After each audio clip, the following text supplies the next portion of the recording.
الحمد لله الحمد لله الذي خلق الإنسان وكرم وعلمه من البيان ما لم يعلم فسبحان الذي لا يحصى امتنانه باللسان ولا بالقلم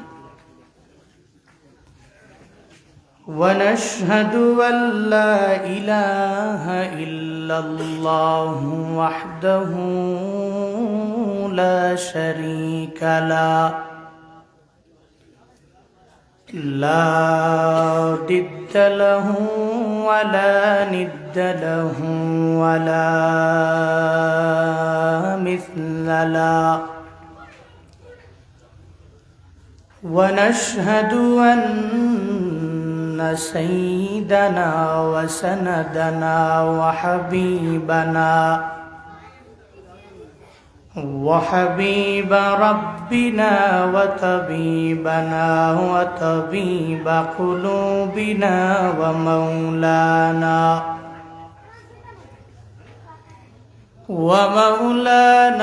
محمدا عبده ورسوله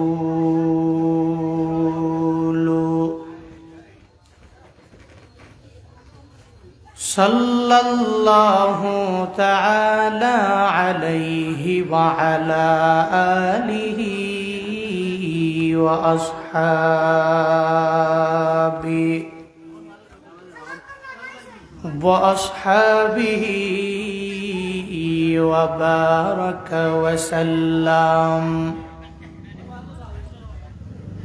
وبارك وسلم تسليما كثيرا أرسله بالحق بشيرا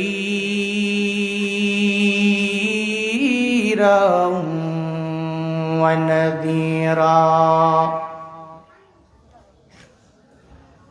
وداعيا إلى الله بإذنه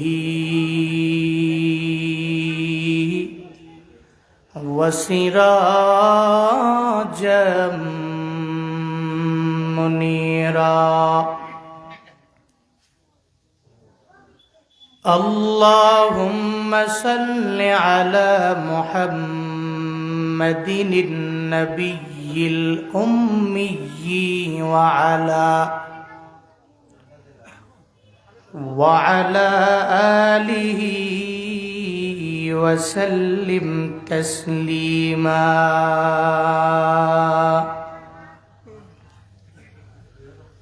وبعد فأعوذ بالله من الشيطان الرجيم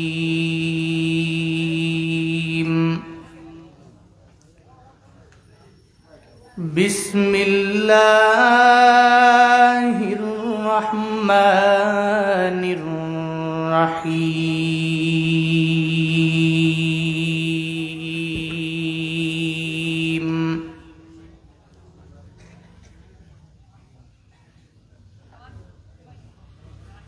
قل أطيعوا الله والرسول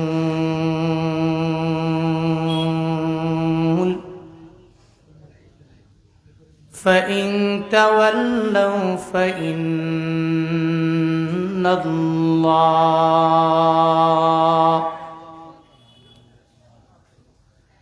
فإن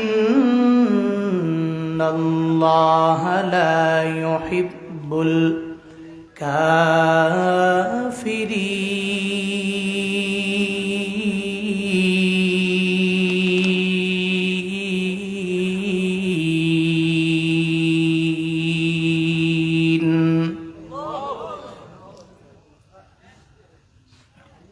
صدق الله مولانا العظيم وصدق رسوله النبي الكريم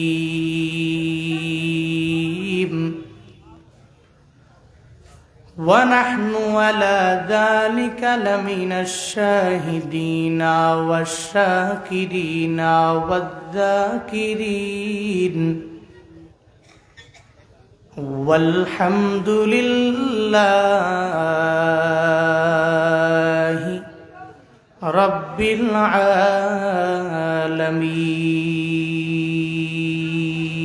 العالمين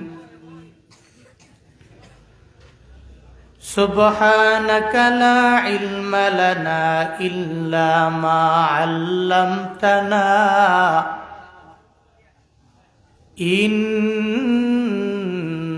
إنك أنت العليم الحكيم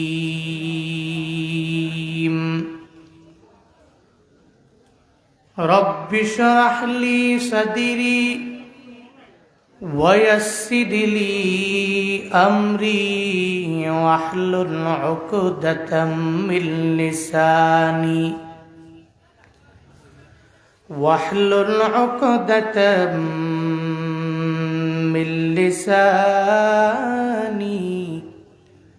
يفقه قولي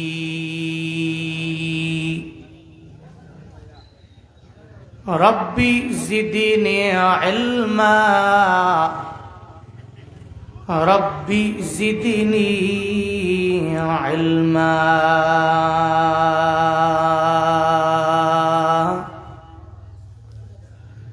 ربي زدني علما ربي يسر ولا تعسر وتمم علينا بالخير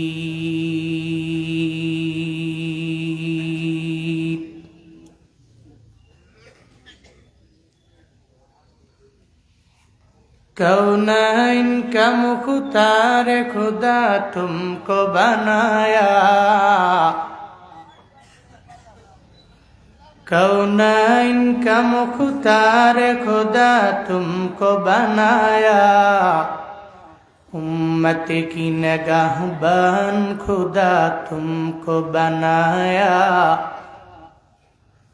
उम्मत की निगाहबान खुदा तुमको बनाया या रब मेरे आँखों में समा जाए मदीना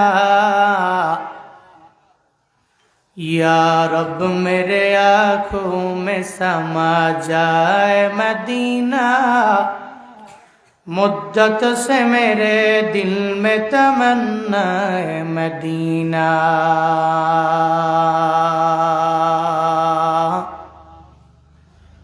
मुद्दत से मेरे दिल में तमन्ना है मदीना ला इलाहा इल्लल्लाह ला इलाहा इल्लल्लाह ला इलाहा इल्लल्लाह ला इलाहा इल्लल्लाह ला इलाहा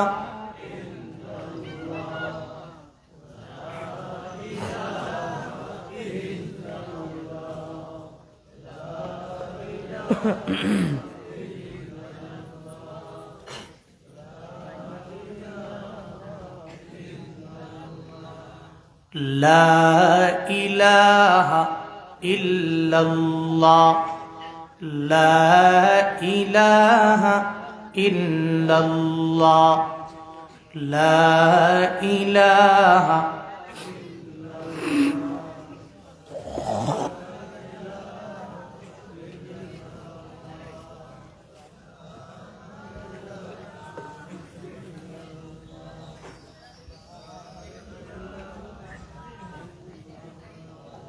হযরত ফাতেমা রাদিয়াল্লাহু আনহা মহিলা টাইটেল মাদ্রাসা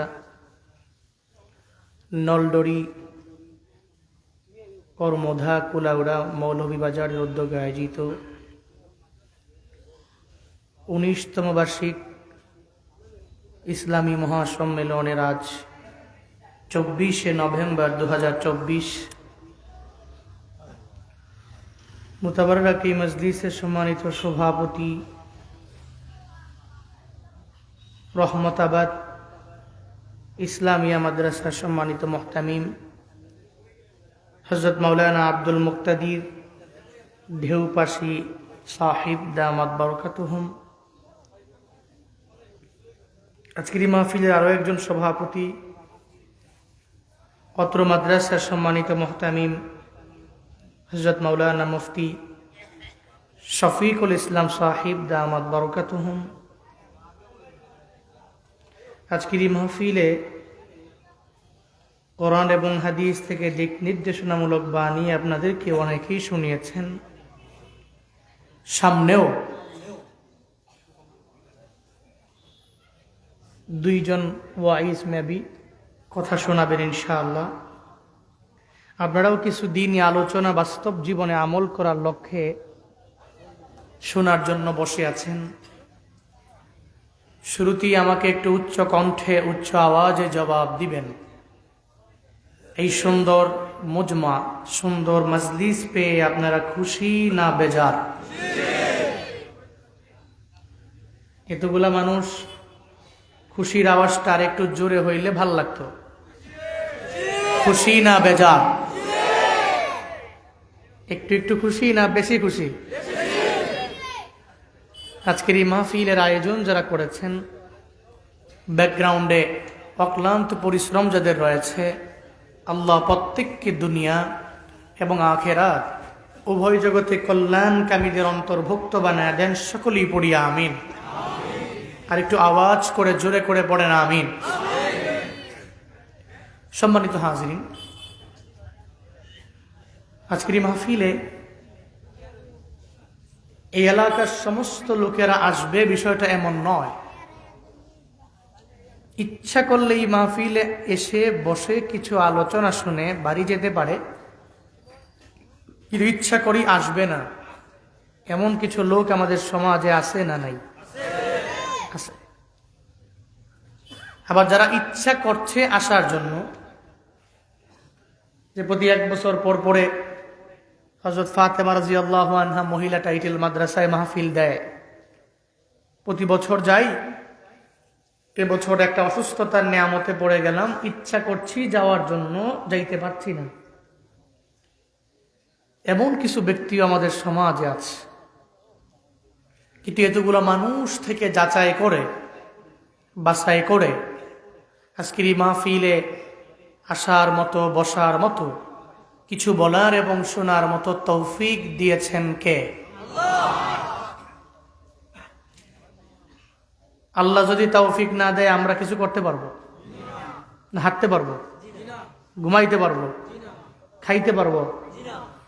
আল্লাহ তৌফিক দিয়েছেন, আল্লাহ আসার মতো তৌফিক দিয়েছেন বলে আসতে পারছে।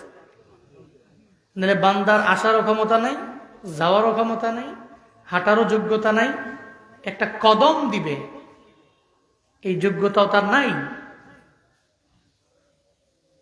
অমা তৌফিকি ইল্লা বিল্লাহ, আমার কোনো তৌফিক নেই ইল্লা, তবে হ্যাঁ যদি আল্লাহ আমার দেয় তো আমার তৌফিক আছে, যদি আল্লাহ না দেয় তো আমার নাই। এই জন্য আজকের এই মাহফিলে আসার মতো তৌফিক দিয়েছেন কে? আমি বক্তাকে কথা বলার মতো শক্তি দিচ্ছেন কে? এই জন্য ওই আল্লাহকে রাজি করার দরকার আছে না নাই? আল্লাহকে খুশি করার প্রয়োজন আছে না নাই? সকলেই চিল্লায় একবার করে সমস্বরে পড়ছি আলহামদুলিল্লাহ। আমার সাথে পড়ুন, রব্বানা লাকাল হামদ হামদান কাসীরান তাইয়িবান মুবারাকান ফি ইয়া রাব্বি লাকাল হামদু কামা ইয়ানবাগি লিজালালি ওয়াজহিক ওয়া আযীমি সুলতানিক লাকাল হামদু বিল কুরআন লাকাল হামদু বিল ইসলাম, লাকাল হামদু বিল ঈমান। এই যে একটা জুমলা, এই যে একটা বাক্য আমরা আমাদের জবান দিয়ে বের করলাম, খুশি হলেন কে? আরো জোরে বলবেন না কে?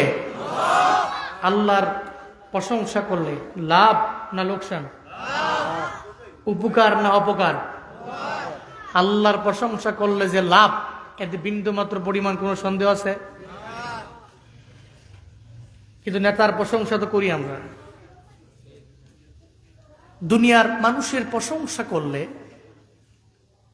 তার বন্ধু হয়ে চললে, নেতার পেছনে ব্যাকগ্রাউন্ডে গিয়ে দাঁড়িয়ে নেতার গুণগান গাইলে,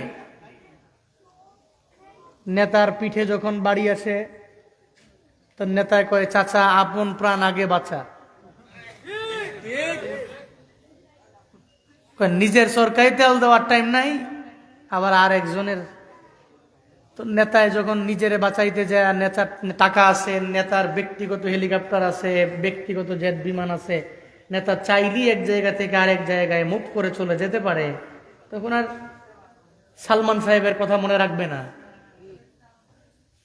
তখন আর আনিস সাহেবের কথা মনে রাখবে না। বাস্তবতা এটাই।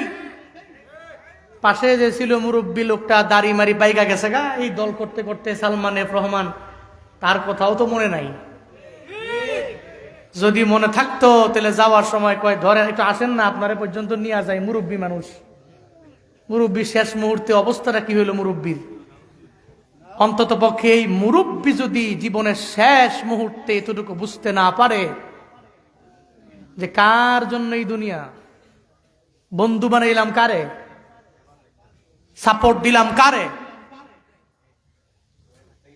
কার এত গুণগান গাইলাম পুরো জীবন, বন্ধু বানাইলাম আনিস সাবরে, হেরে বললাম যে দাড়ি মারি আমি কামাই, তোমারে ধরে নিতে গেলে তুমি ধরা খাইও, আমারে ধরায়ও না। ধরতে গেছে আনিস সাহেব, ধরার পরে কয়, দেখেন না এটা সালমান এফ রহমান তো, কয় কি এত টুকরি নিয়ে বসে আছে মাছ বিক্রি দেন। দুনিয়ার স্বাভাবিক নিয়ম হলো বন্ধুরা ভুলে যায়, কিন্তু কোন বান্দা যদি রবকে বন্ধু বানায়, রবের প্রশংসায় পঞ্চমুখ হয়, চলার পথে ওই রবের আনুগত্য করে অগ্রগামী হয়, তাহলে ফায়দা কি? আল্লাহকে যদি কেউ বন্ধু বানায়, দুনিয়াতে বিপদে পড়লে, মুসিবতে পড়লে আল্লাহ স্বয়ং বান্দার সাহায্যকারী হয়ে যায়। আর আল্লাহ যার বন্ধু হয় তার তো কোনো চিন্তা নাই, তার তো কোনো ভয় নাই। আছে কোনো ভয়? আছে কোনো চিন্তা? চিন্তা নাই, কোনো ভয়ও নাই। আলা ইন্না আউলিয়া আল্লাহি লা খাউফুন আলাইহিম লা খাউফুন আলাইহিম ওয়ালা হুম ইয়াহজানুন।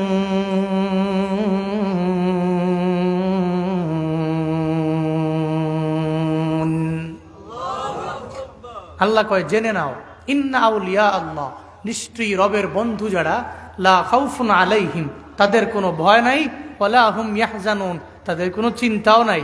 ঘোষণা কার? আরো জোরে বলেন না, ঘোষণা কার? এজন্য বন্ধু বানাবো কারে? প্রশংসা করবো কার? সর্বহালত। নাকি গরিব থেকে ধনীতে কনভার্ট হয়ে গেলে আল্লাহকে ভুলে যেতে হয়? কিন্তু আমরা এমন করি, আগে গরিব ছিলাম, খাইতে পারতাম না ঠিক মতো, এখন আল্লাহ পাক দু চারটা ছেলের মাধ্যমে ধনী বানাইছেন, ওসিলা। ধনী হয়ে আগে যে আল্লাহরে বেশি ডাকতাম, এখন আল্লাহরে ডাকতে পারি না, সময় নাই, ব্যস্ত। আগে ডে লেবার ছিলাম, দিন মজুর ছিলাম, দিনে আনতাম দিনে খাইতাম, সকালে খাইলে দুপুরে ব্যবস্থা করতে অনেক কষ্ট হইত। ওই সময় আল্লাহরে ডাকতাম বেশি, 5 ওয়াক্ত নামাজের 1 ওয়াক্ত বাদ দিই নাই। কিন্তু কপাল পোড়া, এখন ধনী হয়ে, টাকাওয়ালা হয়ে, মোস্ট রিচেস্ট ম্যান হয়ে এখন আল্লাহকে ভুলে গেছি। জোহরে ডাকলে কয় ব্যবসা বাণিজ্যের ব্যস্ততা আছে তো জোহর পড়তে পারি নাই। আসরে ডাকলে একটু ব্যস্ততা আছে, ওদিকে মিটিং আছে, মিটিং এর কারণে আসর পড়তে ভুলে গেছে। মাগরিব পড়ো নাই কেন? আরে বন্ধু বান্ধবদেরকে নিয়ে আড্ডা দিতে গেছিলাম, একটু চা খাইতে খাইতে সময় গেছে, মাগরিবের কথা মনে নাই।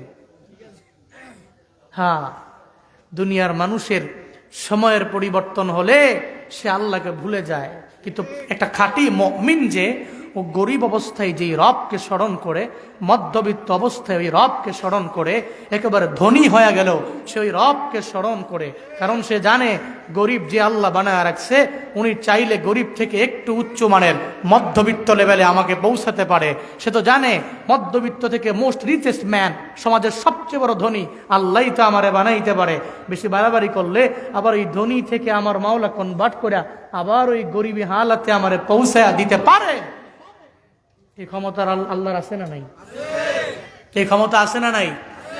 এই জন্য নিয়ত করেন আজকে থেকে, আল্লাহ যেই হালাতে রাখেন, যে অবস্থায় রাখেন, আমরা সর্বহালাতে রবের প্রশংসা করব। রাজি আছি তো ইনশাআল্লাহ? আল্লাহ সবাইকে সে তৌফিক দান করেন। সকলেই পড়ি আমিন। আর একটু আওয়াজ করে জোরে করে পড়েন আমিন। ভাই সব, আপনারা আমাদের চাইতে বেশি সবল, আমরা দুর্বল। কেন? আমরা প্রতিদিন কথা বলি, 2-3 জায়গায় কথা বলি, এই জায়গা থেকে ওই জায়গায় যাই। এই জন্য স্বাভাবিক দৃষ্টিকোণ থেকে আমাদের চাইতে আপনারা সবল। আওয়াজটা একটু আপনারা জোরেই দিয়েন, নাকি রাগ করবেন? পড়েন সুবহানাল্লাহ। আরো জোরে চিল্লায়া পড়েন আলহামদুলিল্লাহ। আরো জোরে একবার করে চিল্লায়া পড়েন আল্লাহু আকবার। গুনাহ হইল নেই? কষ্ট পাইছেন? সওয়াব না গুনাহ? আল্লাহ আমাদের প্রত্যেককে প্রত্যেকের আমল নামা নেক দিয়া ভরপুর বানায় দেন। খুতবায় একটি আয়াতে কারিমা তিলাওয়াত করেছি। আল্লাহ পাক ওই জায়গায় নবীকে বলতে বলছেন, উম্মতদের বলুন তারা চলার পথে কার ফলোয়ার হয়ে অগ্রগামী হবে, কার অনুসারী হবে, কাকে ইতোয়াত করবে, আনুগত্য করবে। কি চলার পথে চুলটা কাটবে মেসির মতো, না নেইমারের মতো, না এমবাপ্পির মতো, নাকি আখিরি নবীর মতো? এ ব্যাপারে আল্লাহ পাক জানাইছেন যে তুমি চলার পথে এদেরকে ফলো করে অগ্রগামী হও, জীবনটা কামিয়াব হবে। কিন্তু চলার পথে এই সমস্ত ব্যক্তিগুলোকে ফলো না করলে, তুমি গাদ্দারি করে যদি মুখ ফিরে নাও, তো তুমি হবা অস্বীকারী একজন কাফির। আর যদি তুমি মুখ ফিরে নাও, আল্লাহও লাগবে না, রসুলও লাগবে না, দুইজনরে বাদ দিয়া 3য় নাম্বার এমন এক ব্যক্তিকে ফলো করো যার ভিতরে দিন নাই, যার ভিতরে ইসলাম নাই। যে ব্যক্তি আল্লাহকেও ফলো করে না, রসুলকেও ফলো করে না, কোরআন সুন্নত দ্বারা জিন্দেগি গঠন করে না, তুমি আল্লাহ এবং রসুল এবং উলুল আমার বাদ দিয়ে এমন কিছু ব্যক্তিকে ফলো করলা, মুখ ফিরে আনিলা। আল্লাহ পাক বলছেন মুখ ফিরে আনিলে তো তুমি অস্বীকারী একজন কাফের। আর আল্লাহ তো জীবনেও কোনোদিন কোনো কাফেরকে ভালোবাসে। কুল আতিউল্লাহ ওয়ার রাসূল فإن تولوا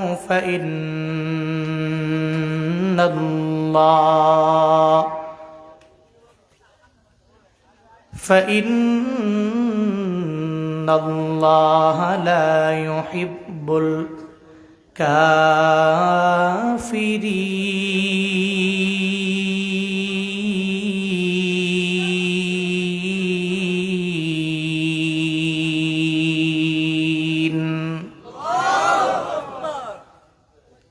আল্লাহ বলেন, ও পয়গম্বর আপনি উম্মতদের বলুন চলার পথে এরা কারে ফলো করে, কারে ইতোয়াত করে অগ্রগামী হয়ে যাব, কার ফলোয়ার হয়ে এরা দুনিয়ার মধ্যে চলবে, কার ফলোয়ার হয়ে আগায়া যাব। আল্লাহ বলেন 1 নম্বরে আমি রবের ইতোয়াত, 1 নম্বরে আমি রবের আনুগত্য করে এরা আগায়া যাব। 2 নম্বরে রবের পরে নবী আপনার ইতোয়াত করে এরা আগায়া যাবে। আপনি জানিয়ে দেন 1 নম্বরে আল্লাহর ইতোয়াত করে নাও। আল্লাহ জানায়া দিলেন ওই রবের ইতোয়াত করার জন্য, আনুগত্য করার জন্য আল্লাহকে দেখা যায় না, ছোঁয়া যায় না, ধরা যায় না,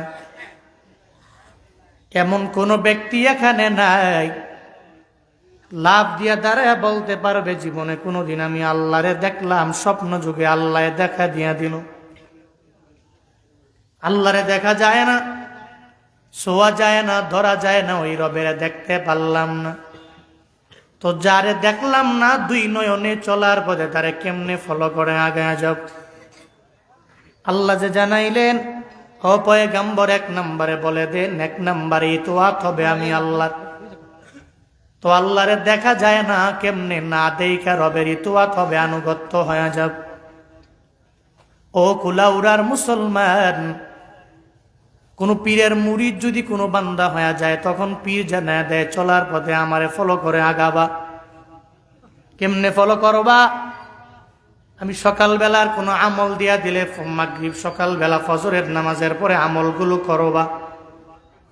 মাগরিবের পরে যদি আমল দিয়া দেয়, মাগরিবের পরে কিছু আমল করার জন্য পীর মুরিদের জানায় দেয় মাগরিবের পরেই আমলগুলো করবা।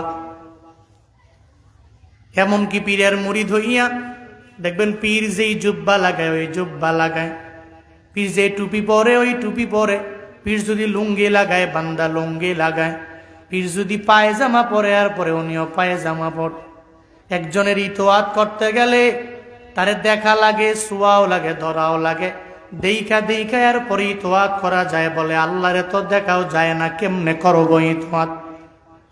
আল্লাহরে ইতওয়াত যদি করবার চাও, ওই রবের কালাম কোরআনটা আমার মাওলা দুনিয়াতে আমার মায়ার নবীর মাধ্যমে দীর্ঘ 23 বছর লাগায় নাজিল করে। আল্লাহ পাক নবীর মাধ্যমে দুনিয়ার সব বান্দাদের দিয়ে দিলেন। আল্লাহরে যদি ইতওয়াত করবার চাও, রবের কোরআন দ্বারা জিন্দেগি গঠন করে না।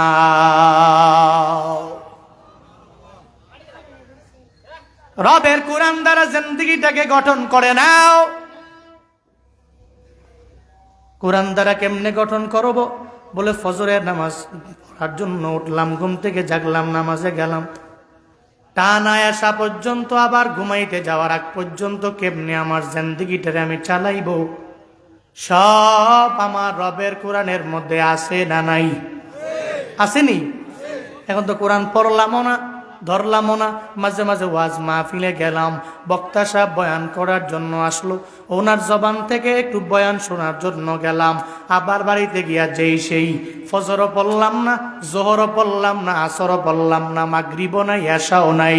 অথচ আল্লাহ কোরআনে বারবার বান্দারে জানায়া দেয়, ও বান্দা আমার, তুমি নামাজটাকে কায়েম করে নাও। আল্লাহ পাক বারবার তোমারে জানায়া দিল, তুমি মানলা না। এমন অনেক ঘর আছে কোরআন তো নিজেও ধরে না, ছেলেও পড়ে না, মেয়েও পড়ে না, নিজেও পারে না, ছেলেটাকেও মাদ্রাসায় পড়ায় নাই, মেয়েটারেও পড়ায় নাই। অথবা চেষ্টা করলো ওই ছেলেটাকে মাদ্রাসার মধ্যে পড়াইবার জন্য, কিন্তু সে পড়ে নাই। মেয়েটারেও চেষ্টা করলো, কিন্তু মেয়েটাও মাদ্রাসায় পড়িয়া কোরআন তিলাওয়াত করতে জানে না। কপাল পোড়া মুসলমানদের এমনও অনেকের ঘরের মধ্যে এমনও আছে রে, টানা 30 দিন, 2 মাস, 3 মাস, 4 মাস পর্যন্ত যায়, ওই ঘরের মধ্যে একটুও কোরআন তিলাওয়াত শোনা যায় না। এমন ঘর আমগো সমাজে আছে না? না আছে না নাই? টানা 1 বছর পরে একবার রমজান আসলে ধরে, আর নিজে না পারে, 10 জন হুজুরের দাওয়াত দাও, হুজুরে এসে কোরআন খতম করে যাইব, গা তো হকা দেওয়া যাইব। হুজুরের দাওয়াত দিয়া হুজুর পড়ছে, হুজুরের স্বভাব, হুজুরের আইনা হাদিয়া দিলেন, হুজুরে আসলো, 10 জনে আইসা কোরআন তিলাওয়াত করে চইলা গেল। মনে করছে 1 বছর পরে রমজানে একবার যদি এই কোরআন খতম করাইতে পারি তো হক আদায় হয়ে যাবে। নয়, কোরআন তো এই জন্য তোমাকে দেওয়া হয়নি, কোরআন তো এই জন্য দেওয়া হয়নি। আল্লাহ পাক বলেন, আমি রবেরে ফলো করে নাও, যদি কোরআনটারে ফলো করো আমি রবেরে ফলো করা হবে। কারণ এটা দুনিয়ার কোনো মনীষীর কালাম না, কোনো নবীর বক্তব্য না, কোনো ব্যক্তির বক্তব্য না। এই কোরআন একজনের কালাম, চিল্লায়া বলো তার না।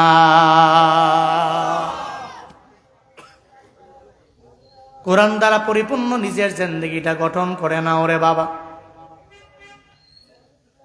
নিজে পারো না, ছেলেটার একটা মাদ্রাসার মধ্যে দাও, এর হাফেজ বানায়া দাও, কামিয়াব হয়ে যেতে পারো না।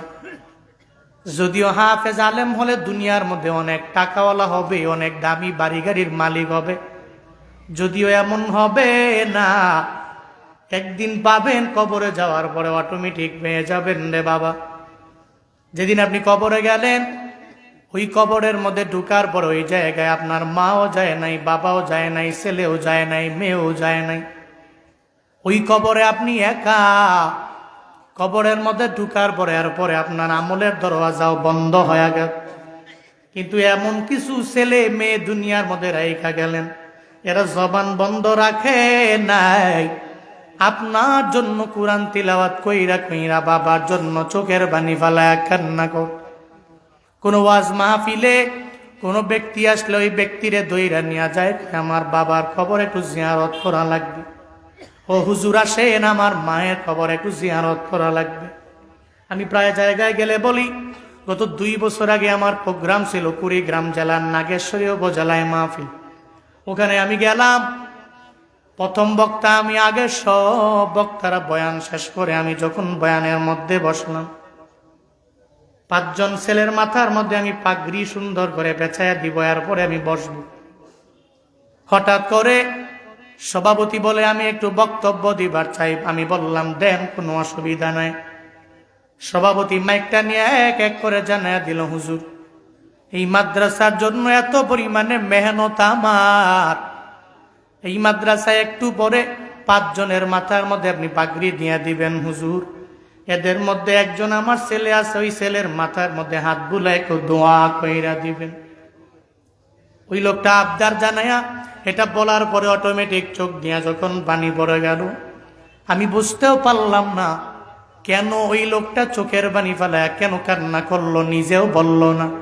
এতটুকু বলল, 5 নম্বরে যেই ছেলেটার নাম ঘোষণা করা হবে তার মাথার মধ্যে পাগড়ি পেঁচানোর সময় মাথায় একটু হাত বলে একটু দোয়া কইরা দিবেন।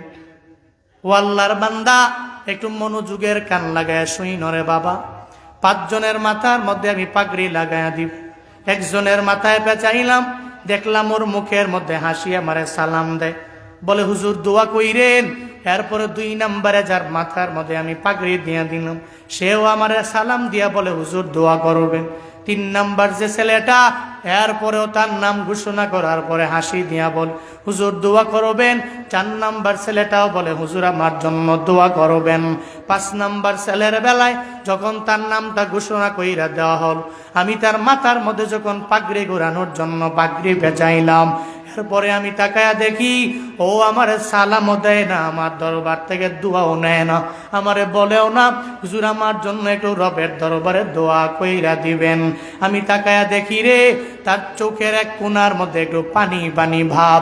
আমি তারে জিজ্ঞাসা করলাম, হ্যাঁ ছেলে, আজকে এমন একটা খুশির দিন তোমার, কেন তুমি চোখের মধ্যে পানি পানি দেখা যায়, কেন জানায়া দাও।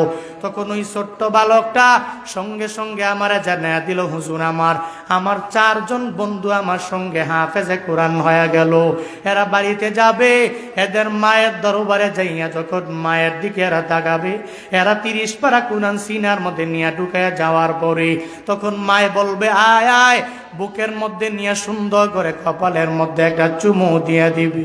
এরপরে এরা যখন যাবে, এদের বাবারা কি পরিমাণে এদের আদর করে নিবে, যত্ন করে নিবে, এদের কপালের মধ্যে সুন্দর করে এদের চুমু দিয়ে দিবে।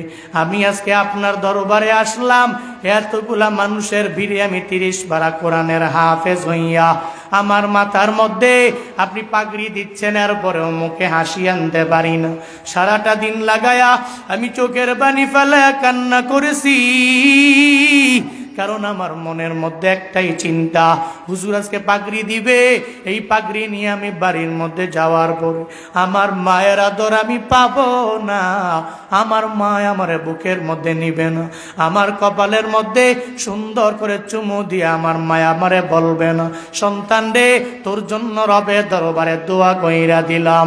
ওই ছোট্ট বালক আমারে জানায়া দেয়, হুজুর আমি বাড়ি যাওয়ার পরে আমার মারে পাবো না, এই জন্য আমি চোখের পানি ফালায়া ফালায়া কান্না করি। কেন কানবে না? একটা 70 বছরের মুরব্বীও যদি তার মায়ের হারায়, এত বুড়া হয়ে যাওয়ার পরে জনম দুঃখিনী মা যখন দুনিয়া দুনিয়ায় বিদায় নিয়ে চলে যায়। এরপরেও দেখবেন ওই মুরব্বী মায়ের যখন বয়ান শুনি চোখের পানি ফেলায় মায়ের জন্য কান্না করে। ওই মুরব্বীটাও দেখবেন বাবার জন্য চোখের পানি ফেলায় কান্না করে। মুরব্বীরে জিজ্ঞাসা করা হলো, দোকানের মধ্যে গেলে চায়ে টান দেন কিন্তু চোখে হাসি নাই, মুখেও হাসি নাই। কয় আমি আমার মারে হারাইয়া এত পরিমাণে পেরেশানিতে বললাম, এখন আমি বাড়ি গেলে আমার মায়েরে পাই না, আমি বাড়ির মধ্যে গেলে আমার বাবারে পাই না। একটা মুরব্বীও যদি মা বাবারে হারাইয়া চোখের পানি ফেলায়া কান্না করতে পারে, এই ছোট্ট বালকটা কেন তার মায়ের জন্য কান্না করবে না? আমার জানা দে হুজুর আমার মা নাই। বয়ান শেষ করার পরে একটু আমার মায়ের মাকবারায় যাবেন, ওই মায়ের মাকবারার সামনে দাঁড়াইয়া আমার মায়ের জন্য একটু দোয়া কইরা দিবেন। আমি আমার মায়ের জন্য একটু চোখের পানি ফালায়া রবের দরবারে আবদার জানায়া দিব। আল্লাহর কাছে বলবো, আল্লাহ আমার মায়ের কবর তুমি জান্নাতে বাগান বানায়া দিও।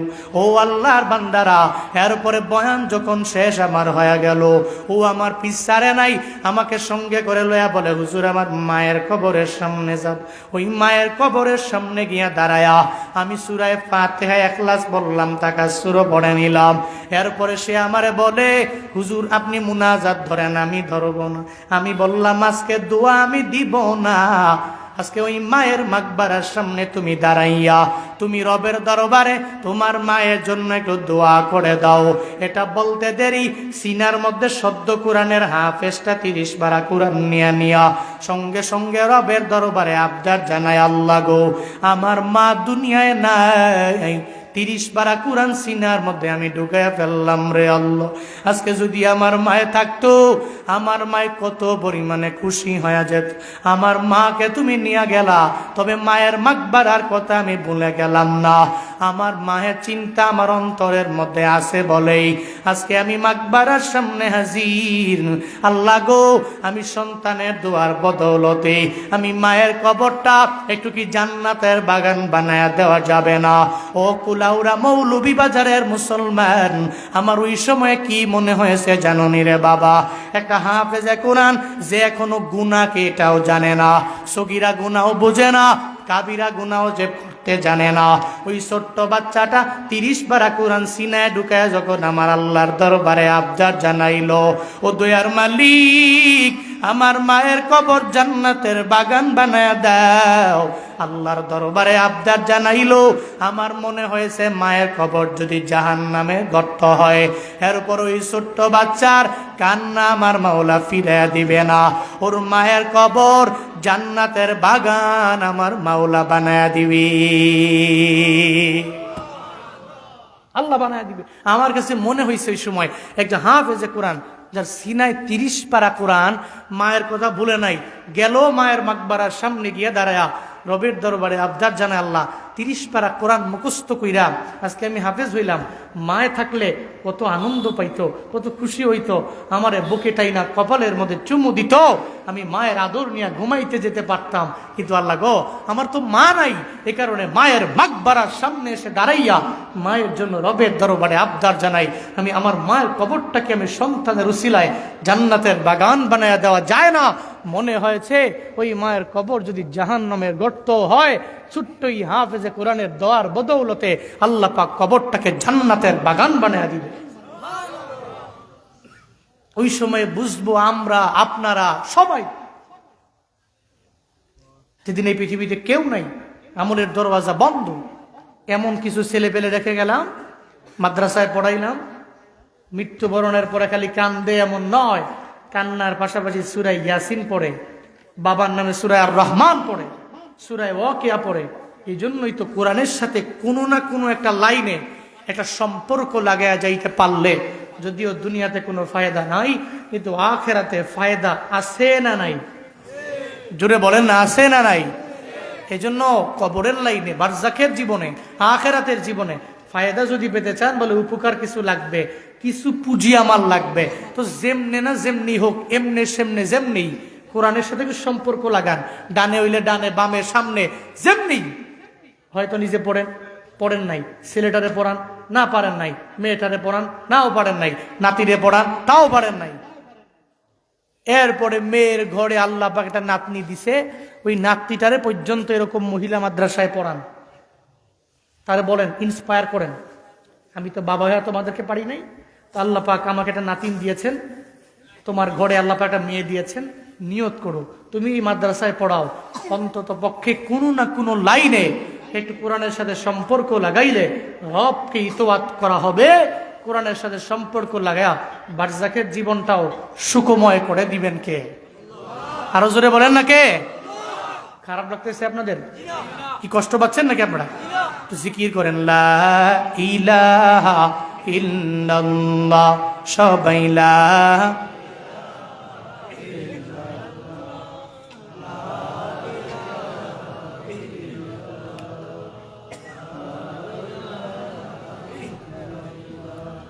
লা ইলাহা ইল্লাল্লাহ, লা ইলাহা ইল্লাল্লাহ, লা ইলাহা ইল্লাল্লাহ, লা ইলাহা ইল্লাল্লাহ, লা ইলাহা ইল্লাল্লাহ, লা ইলাহা লা ইলাহা ইল্লাল্লাহ, লা ইলাহা ইল্লাল্লাহ, লা ইলাহা লা ইলাহা। তাহলে এক নম্বরে ইতোয়াত কার? জোরে বলেন না কার? দুই নম্বরে আল্লাহর পরে কার? রাসূলের। রাসূলের। এই দুইটা জিনিস খালি আঁকড়ে ধরেন, কোরআন সুন্নাত। যদি ধরতে পারেন, জীবনে কোনোদিন পথভ্রষ্ট হয়ে লাইনচ্যুত হয়ে লাইন ছাড়া হয়ে যাবেন না। ঘোষণা নবীর। নবী বলছেন, আরাফাতের ময়দানে দাঁড়ায়া বিদায় হজের ভাষণে নবী বলছিলেন, তারাকতু ফীকুম আমরাইন লান তাদিল্লু মা তামাসসাকতুম বিহিমা কিতাবাল্লাহ ওয়া সুন্নাতা রাসূলি।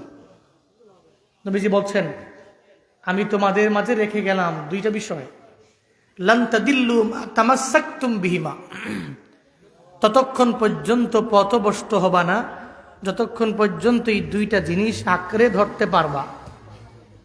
সুবহানাল্লাহ পড়বেন না? কয়টা জিনিস? কয়টা? এক নম্বরে কিতাবুল্লাহ, আল্লাহর কিতাব কোরআন।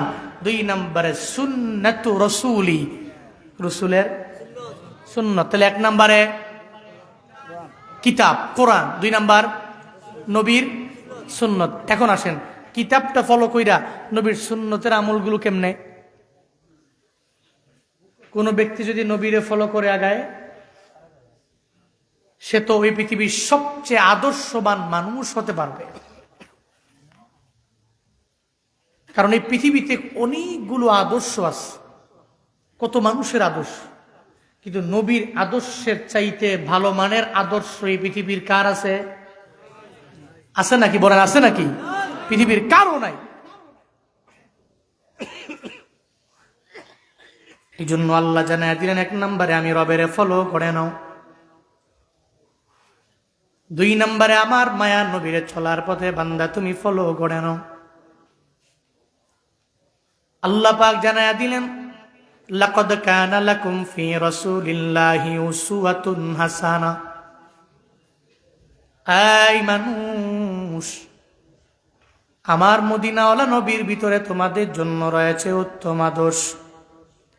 এই আদর্শ যদি গ্রহণ করে নাও, আসমানের নিচে জমিনের উপরে তোমার চাইতে সম্মানী আর দামি কেউ হবে না। নবীর আদর্শের মালা গলায় লাগাও। আল্লাহ পাক জানায়া দিলেন, এক নম্বরে আমি রব, দুই নম্বরে হলো আমার নবী। নবীর আদর্শের মালা গলার মধ্যে কেমনে লাগাবো? রাস্তা দিয়ে নবী হাঁটে, ডানে হাঁটে, জিকিরে ফিকিরে হাঁটে, কাউরে গালিও দেয় না, মন্দ কথাও বলে না। আমরাও চলার পথে নবীরে যদি কেউ ফলো করে আগায় যায়, ডানে হাঁটবে, মন্দ বলবে না, গালিও দিবে না।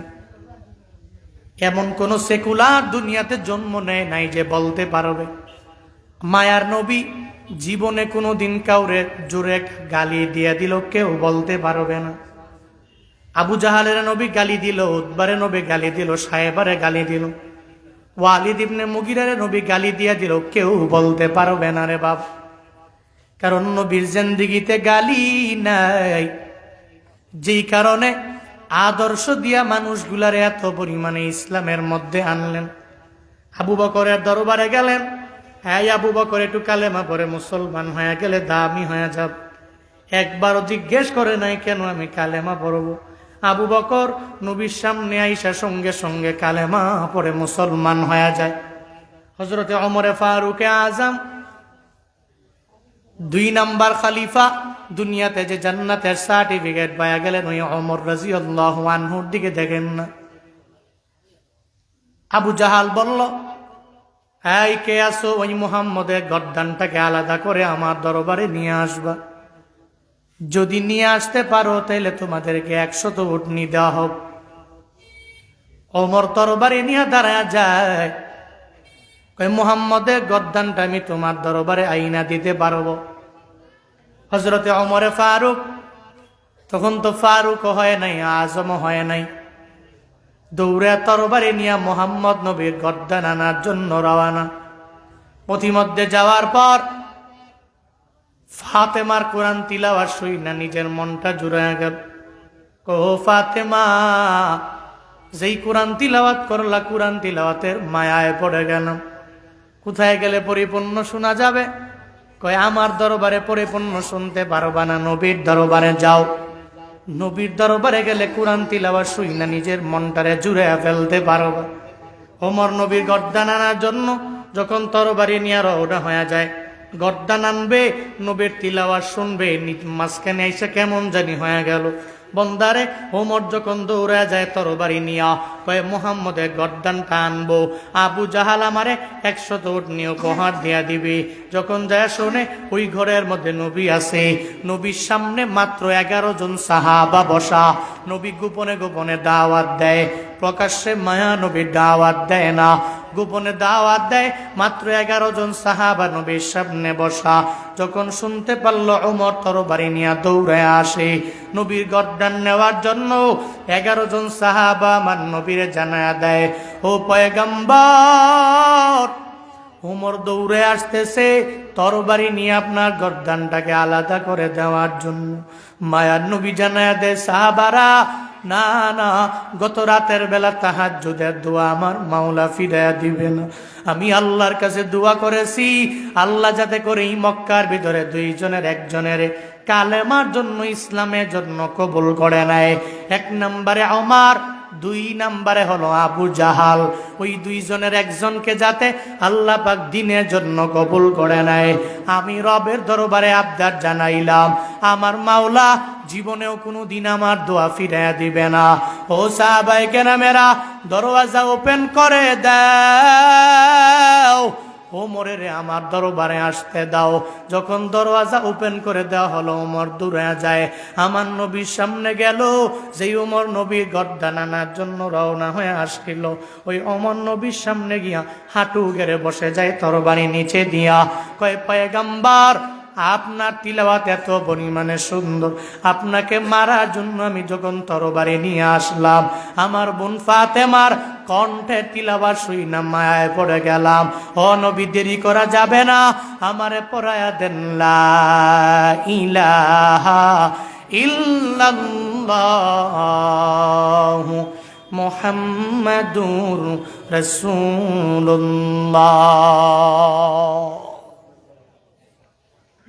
হযরতে ওমর কালেমা পড়ে মুসলমান হয়ে গেল। কেমনে? নবীর আখলাক, নবীর আচরণ, নবীর মায়া, নবীর আদর্শ। ওমরে ফারুক আজম মায়া নবীর আদর্শ দেখে কালেমা পড়ে মুসলমান হয়ে গেল। আরাফাতের ময়দানে দাঁড়াইয়া যেদিন নবী বিদায় হজের ভাষণ দিয়া দিল, ওদিন মায়ার নবীর সামনে মাত্র 1000 সাহাবায়ে কেরাম ছিল, 2000 ছিল, 3000 ছিল, এমন না। ওদিন নবীর সামনে সাহাবায়ে কেরাম ছিল বান্দা ১৬ লাখ। কেমনে হলো? নবী মাইরা পিটায়া বানায় নাই, বরং নবীর হাতে কালেমা পড়ে এরা মুসলমান হইয়া এরা নিজের পরিপূর্ণ দামি বানাইল। সব আমার মায়ার নবীর আদর্শের দ্বারা সম্ভব হয়ে গেল। নবীর আদর্শের মাধ্যমে সাহাবায়ে কেরাম কালেমা পড়ে মুসলমান হয়ে যায়। কেমন আদর্শ জাননি? যখন ইহুদির বাড়িতে কাজের জন্য মায়ার নবী যায়, হাসান হুসাইন নাইসা যখন মায়ার নবীর দরবারে কান্না করে, ও নানা আমার পেটে খাবার নাই, ক্ষুধায় যন্ত্রণা সহ্য করতে পারি না, একটু খাবার দিয়ে দাও। যখন নানায় বলে নাতিরে খাবার দিতে পারবো না, মায়ার নবী বলে দাঁড়াও, তোমাদের জন্য আমি খেজুরের ব্যবস্থা করে দিব, খাবারের ব্যবস্থা করব। মায়ার নবী দৌড়াইয়া ইহুদির বাড়িতে রওনা হয়ে যায় কাজ করার জন্য। যেই নবীকে আল্লাহ বললেন, ও পয়গম্বর, পুরা উহুদ পাহাড়টারে আমি গোল্ডের পাহাড় বানায় দিব গো নবী আমার, যদি অ্যাকসেপ্ট করেন আমি আল্লাহ বলতে দেরি হবে না। মায়ার নবী জানায় দেয়, আল্লাহ আমার লাগবে না, এক বেলা পাবো আলহামদুলিল্লাহ পড়ে নিব, আর এক বেলা পাবো না নিজের পরিপূর্ণ সাবির বানায় নিব। হাসান হুসাইন যখন কান্দে, এদের মায়া পড়ে ইহুদির বাড়িতে কাজের জন্য যায়। ইহুদির বাড়িতে যায় বলে, ইহুদি বাড়ির মধ্যে কাজ আছে। কই কে তুমি? তোমার দেখলে মনে হয় বংশের ভালো বংশের মানুষ, কেন তুমি কাজের জন্য আমার বাড়িতে আসলা? কই আমি কোন বংশের মানুষ জানার দরকার নাই, আমার পরিচয় তোমার জানার প্রয়োজন নাই। ও ইহুদি রে, বাড়ির মধ্যে কাজ আছে, নিয়ে আগে আমারে জানায়া দাও। বলে কাজ আছে? বলে আমার খেজুর গাছের চারার মধ্যে যদি কূপ থেকে বালতি দিয়া পানি উঠাইয়া দিতে পারো, একটা বালতির বিনিময়ে তোমার 3টা খেজুর দেওয়া হবে। মায়ার নবী কাজের জন্য গ্রহণ করে নেয়। আর বাঙালিরা একটু বিপদে পড়লেই ভিক্ষাবৃত্তি করার জন্য মাঠে নেমে যায়, রাস্তায় নেমে যায়। মাঝে মাঝে ভিখারীদেরকে দেখলে মনে হয় এত ভালো মানুষ, ভিক্ষা করার জন্য দরওয়াজায় যায়। আবার এমন ভিখারি আছে যেই বাড়িতে পর্দা করে নিজেও মানে না, পর্দাও করে না, দরওয়াজাটা ধাক্কায়া ভিতরে ঢুইকা যায়, এতটুকু বুঝে না এটা এই বাড়ির লোকেরা পর্দা করে, মহিলারা পর্দার সঙ্গে আছে, এতটুকু বুঝে না। আবার কিছু কইলে কয়, হ্যাঁ এতিমের ধমক দেওয়া যাবে না, ভিখারির ধমক দেওয়া যাবে না। ও আম্মা সাইলা ফালা তানহার, কোনো সায়েলকে ধমক দেওয়া যাবে না, আল্লাহ পাক জানায়া দিল। এজন্য ধমক দিতে পারবে না বলেই বারবার পর্দা করনেওয়ালা একটা বাড়ি যখন ওই বাড়ির দরবারে যায়, ওদিনও আমার বাড়ির মধ্যে সবাই তো পর্দা করনেওয়ালা, 500 টাকা নেওয়ার জন্য বাড়ির মধ্যে কে যেন দেখায়া দিল। এলাকায় গেলেই সবাই বলে, অমুক বাড়িতে গেলে তুমি পাইবা, যাও হুজুর ওই বাড়িতে আছে, গেলে পাইবা, 500 হোক 1000 হোক, টেহা পাইবা, যাও। গেছে বাড়িতে গিয়ে বাড়ি আমি নাই, দরওয়াজার ঢাক্কা ঢুকা শুরু করছে, টাকা লাগবে। আহা বাবা, তোমার টাকা লাগবে, এতে এই বাড়ি পর্দা করনেওয়ালা বাড়ি, সমস্ত নারীরা পর্দা করে, দরওয়াজার ধাক্কায়া মনে হয় ভাঙ্গা ফেলবে, কেমন এক হালাত। এরপর পরবর্তীতে আমি আর কিছু বলি নাই, পাইছি টাকা 500 দিয়ে দিছি, যাও। কিন্তু আল্লাহ পাক বলছেন, ও আম্মা সাইলা ফালা তানহার, এটা ধমক দিও না। কিন্তু কারো আছে বুঝ কম, খালি একটু বিপদে পড়লেই ভিক্ষার জন্য রাস্তায় নেমে যায়। মায়ান নবী হাসান হুসাইনের পেটের মধ্যে খাবার দেওয়ার জন্য নবী ইহুদির বাড়িতে রওনা। ইহুদিও যখন কাজ শিখাইয়া দিল, বলে 1 বালতি পানি উঠাইয়া দিতে পারলে 3টা খেজুর তোমারে দেওয়া হোক। নবী আমার বলে, বালতি আমার হাতে দাও, আমি কাজের জন্য খুব বরাবর চলে যাব। মায়ান নবী এই বালতিটাকে সঙ্গে করে লয়া কূপ থেকে যখন পানি উঠাইল, 1 বালতি উঠাইল, ধারাবাহিকভাবে 2 বালতি, 3 বালতি, 4 বালতি উঠায়া যখন 8 বালতি পানি উঠানো শেষ হয়ে গেল, 9 নম্বর বালতির সময়ে এবার রহমাতুল লিল আলামিন যখন ওই বালতিটা কূপের মধ্যে ছাড়লো, দড়ি সিরা বালতির নিচে পড়ে গেল। নবী চিন্তায় পড়ে গেলেন, এই বালতিটা নিচে পড়ে গেল, এখন ইহুদির দরবারে আমি কি বলবো? ইহুদি দৌড়ে আইসা দেখে বালতিটা কূপের মধ্যে পড়ে যায়। ইহুদি আইসা বলে, আই ছেলে, তুমি এই বালতিটা কেন নিচে ফালাইয়া দিলা? আমার নবী জানায় দেয়, না না, এই বালতি আমি সিরা ফালাই নাই, বরং বালতির নিজে একা সিরা নিজেই পইরা গেল। কয়, না না, তুমি ক্ষতি করার জন্য আমার বাড়ির মধ্যে আসলা, এই বালতি তুমি তো নিজে সিরা ফালাইয়া দিলা।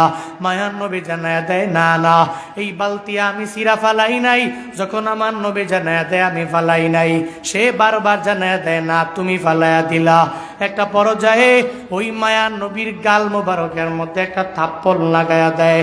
নবী জানায়া দেয় ইহুদি রে, এতদিন হয়ে গেল আমার পেটের মধ্যে খাবার নাই, খাবার না থাকার কারণে আমার গালের গোস্তগুলা শুকায়া গেল, এখন হাড্ডিগুলা বেসে গেছে রে। ইহুদি জুড়ে যে আমার গালের মধ্যে থাপ্পড় লাগায়া দিলা, তোমার হাতে ব্যথা পাইছুনি আগে আমার জানা। তুমি হাতে ব্যথা পাইছুনি আগে আমারে বলো, আমরা হইলে করতাম কি? ওই চিনো না আমারে? আমার বন্ধু আছে 8 জন 10 জন, প্রত্যেকের একটা বাইক আছে, চিনোস না? ওই পাড়ায় গেছিল খেলার জন্য, কে জানি একটা টুক্কা দিছে, চিনোস নাই? টিপ ফর ট্যাপ, সিমটা দিছ আমগো পাড়ায় যায় খামটা দিমু আনে, এনে গেছে পরে হ্যাঁ দিছে সিমটা, বইলা দিছে আমগো পাড়ায় যদি যাস বন্ধু বান্ধবের পাওয়ার জানো, এরা যে কত টাকাওয়ালা, এদের যে ক্ষমতা জানো, ফারায় গেলে দেহা মনে ওরে বাবা এত পরিমাণে প্রতিশোধ পরায়ণ হয়, মনে এর মাইরাই ফেলবে। কিন্তু মায়ার নবীর আদর্শ কেমন বান্দা শুনে যাও। রাহমাতুল লিল আলামিন জানায়া দিল রে ইহুদি, হাতের মধ্যে ব্যথা পাইছো নি আগে রে আমারে জানো। ইহুদি গো এটা কেমন মানুষ, আমি তার গালের মধ্যে থাপ্পড় লাগাইয়া দিলাম, সে আমারে বলতেছে হাতের মধ্যে ব্যথা পাইছি নি আগে বলার জন্য, এটা কেমন মানুষ? মায়ার নবী কয়ে দেরি কইর না, আমারে মারছো তো মারছো, আমার নাতিরা কান্দে রে, আমি এদের পেটের মধ্যে খাবার দেওয়ার জন্য তোমার দরবারে আসলাম, 3 আটা 24টা খেজুর আমার হাতের মধ্যে দিয়া দাও, আমি এগুলা সঙ্গে করে লয়া এরপরে হাসান হুসাইনের দরবারে নিয়ে চলে যাব। মায়া নবীকে 24টা খেজুর দিয়া দেয়। নবী আমার 24টা খেজুর নিয়ে যখন রওয়ানা, প্রতিমধ্যে যাওয়ার পরে এবার নবী যে চলে যায়, আল্লাহ জিবরাইলে পাঠায়া দেয়, হাই জিবরাইল আমার নবীর দরবারে যাও না। নবী কোথায় যায়? নবী কেন বালতি উঠে দেয়া যায় না? নবীর নাম দইরা দইরা ইহুদি সারা জিন্দেগি গালি গালাজ করবে, ইহুদিদের আচরণ ভালো না। এই জিবরাইল নবীরে গিয়ে আগে বলো, আগে বালতি উঠায়া দিবে, এরপরে এই বালতি উঠায়া দিয়া এই বালতিটাকে সঙ্গে করে দিয়া এরপরে 24টা খেজুর নিয়ে চলে যাবে। জিবরাইল নবীর দরবারে আসলেন, আয়েশা নবীরে জানায়া দিলেন পয়গম্বর আপনি কোথায় রওনা হয়ে যান? কয় আমি হাসান হুসাইনের দরবারে যাই। কয় নবী গো, যেই বালতির জন্য ইহুদি আপনার গালের মধ্যে থাপ্পড় পর্যন্ত লাগাইয়া দিল, ওই বালতি না উঠায়া দিয়া এরপরে আপনি যেতে পারবেন না। আমার মায়ার নবী কয়, ও জিবরাইল বালতি উঠানোর জন্য যন্ত্র লাগবে, কোন যন্ত্র আমি নবীর হাতের মধ্যে নাই। জিবরাইল জানায়া দেয় পয়গম্বর আপনি বালতি উঠানোর জন্য কোনো যন্ত্রের প্রয়োজন হবে না, বালতি উঠানোর জন্য দুনিয়ার কোনো সাপোর্টের প্রয়োজন হবে না। ও নবী আমার, একটু আমার সাথে চলেন, এরপরে বালতি কেমনে উঠানো লাগবে আমি জিবরাইল জানায়া দিব। মায়ার নবীকে সঙ্গে করে লইয়া যখন জিবরাইল নবীকে সঙ্গে করে লইয়া রওনা হয়ে যায়, যাওয়ার পরে ওই জায়গায় রাহমাতুল লিল আলামিন জিবরাইল জানায়া দেয়, ও নবী আমার আপনি ইশারা করে বলেন ও বালতি আমার হাতের মধ্যে আয়, আমার মাওলার ইশারায় তুই আমার হাতের মধ্যে আসবা। নবী গো, এটা বলতে দেরি হবে, আসতে দেরি হবে না। আমার মায়া নবী কূপের বরাবর যায় বলে, ও বালতি আয় আয়, আমার মাওলার হুকুমে আমার হাতের মধ্যে আয়। বলতে দেরি, সঙ্গে সঙ্গে বালতি আমার নবী হাতের মধ্যে আসতে দেরি নাই। বন্দারে, এখন মনের মধ্যে যদি প্রশ্ন জেগে যায়, বালতি নবীর কথা কেমনে শুনলো? বালতির তো কানও নাই, বালতি তো কথাও বলতে পারে না। মনের মধ্যে যদি প্রশ্ন জাগে, বালতি যদি নবীর কথা বুঝতে না পারে, শুনতে না পারে, তাহলে ও বান্দারা, একটা উস্তুনে হান্নানা মৃত খেজুর গাছ আমার নবীর জন্য কেন কান্দে রে? নবীর বিরহের বেদনায় চোখের পানি ফালায়া একটা উস্তুনে হান্নানা কেন কেন কান্না করে? যে উস্তুনে হান্নানার পুরা দেহের মধ্যে মদিনাওয়ালা নবী ঢেলান দিয়া ওই জায়গায় দাঁড়ায় আমার মায়ার নবী বয়ান করে। হঠাৎ করে মসজিদে নববীর মিম্বার যখন হয়ে যায়, মিম্বারের মধ্যে দাঁড়াইয়া আমার মায়ার নবী যখন খুতবা দিবে, এমন একটা হালাতে কে যেন চোখের পানি ফালায়া ফালায়া কান্না কর। মায়ার নবী জানায়া দেয়, সাহাবায়ে কেরাম কে চোখের পানি ফালায় আমার সামনে কান্না করু? সাহাবায়ে কেরাম বলে, নবী না, আমরা কেউ আপনারে দেখা চোখের পানি ফেলায় কান্দি না। আমাদের যত মনের বেদনা আপনারে দেখলে অটোমেটিক সব দূর হয়ে যায়। নবী গো, আপনারে দেখলে আমরা চোখের পানি ফেলায় কান্না করতে পারি না। এরপরে মায়ান নবী জানায়া দেয়, এই সাহাবায়ে কেরাম, তাইলে কেউ যেহেতু চোখের পানি ফেলায় কান্না করুন, আমার বুঝতে বাকি নাই কে চোখের পানি ফেলায় কান্না করু। নবী মিম্বার থেকে নেমে উস্তুনে হান্নানার দরবারে যায়, দেখে একটা মৃত খেজুর গাছ আমার নবীর বিরহের বেদনায় চোখের পানি ফালাইয়া ফালাইয়া কান্না করি। সুবহানাল্লাহ পকেটে থুন, বাড়ি যায় কোয়েন, আরো জোরে পড়েন না সুবহানাল্লাহ, আরো জোরে পড়েন আলহামদুলিল্লাহ, আরো জোরে চিল্লায়া পড়েন আল্লাহু আকবার। মৃত খেজুর গাছ জীবিত? জীবিত কোন মানুষ? কি খেজুর গাছ? খেজুর গাছ নবীর বিরহের বেদনায় কান্দে। নবী যে জিজ্ঞেস করে, এই তুই কান্দুকে বিরহের বেদনায়? উস্তুনে হান্নানা আমার মায়া নবীরে জানায়া দেয়, পয়গম্বর মক্কা থেকে যেদিন মদিনায় আসলেন, আপনার পিঠ মুবারক আমার দেহের মধ্যে লাগলো গো নবী আমার। আপনার দেহ মুবারক, আপনার পিঠ মুবারক আমার দেহের মধ্যে লাগার কারণে আমার জীবনও বড় ধন্য হয়ে গেল। ও পয়গম্বর আমার, আপনার পিঠ মুবারক এতদিন আমার গায়ের মধ্যে লাগতো, মসজিদে নববীর মিম্বার এখন তৈরি হয়ে গেল, আপনি ওই জায়গায় দাঁড়ায় খুতবা দিবেন, আর আমার দেহের মধ্যে আপনার পিঠ মুবারক লাগবে না। এই জন্য ওই বিরহের বেদনে আমি চোখের পানি ফালায় রবের দরবারে কান্দি। নবী জানায়া দেয়, তাইলে কান্দতেছ যেহেতু, আমি তোমার জন্য রবের দরবারে আবদার জানাই। এক নম্বরে আবদার, হাই উস্তুনে হান্নানা, আমি তোমার জন্য রবের দরবারে আবদার জানায়া দোয়া করে দেই, আল্লাহ পাক যাতে করে তুমি এখন মৃত আছো, যাতে করে আমার মাওলা তোমার জীবিত বানায়া দেয়। কি বানায়া দেয়? তুমি আসো মৃত, আল্লাহ পাক যাতে করে তোমার জীবিত বানায়া দেয়। নবী যদি এই দোয়া করে, আল্লাহ এই মৃত খেজুর গাছটারে তুমি জীবিত বানায়া দাও, নবীর দোয়া করতে দেরি, আল্লাহ কবুল করতে দেরি করবে? হ্যাঁ, দেরি করবে। এক নাম্বার দোয়া, উস্তুনে হান্নানা কয়, নবী এই দোয়া লাগবে না আমার। কি দোয়া লাগবে? নবী নিজেই দোয়া করতেছেন। দুই নাম্বার, তোমার জন্য দোয়া করব, তোমার হায়াত আল্লাহ পাক কিয়ামত পর্যন্ত বাড়ায় দিয়ে। পৃথিবীর সমস্ত খেজুর গাছ যদি মারা যায়, তুমি মরবা না, তোমার হায়াত কিয়ামত পর্যন্ত আল্লাহ বাড়ায় দিন। উস্তুনে হান্নানা এরপরে কয়, নবী আমার এই দোয়াও লাগবে না। কি দোয়া লাগবে? নবী তিন নম্বরে দোয়া করলেন, আমি আল্লাহর কাছে তোমার বরকতের জন্য এত পরিমাণে দোয়া করি, আল্লাহ পাক যাতে করে তোমার পুরো দেহতে 12 মাস এক টানা খেজুর দেয়। পৃথিবীর কোনো খেজুর গাছে যখন খেজুর থাকবে না, তোমার দেহের মধ্যে আল্লাহ খেজুর দিয়া ভরপুর করে দেবে।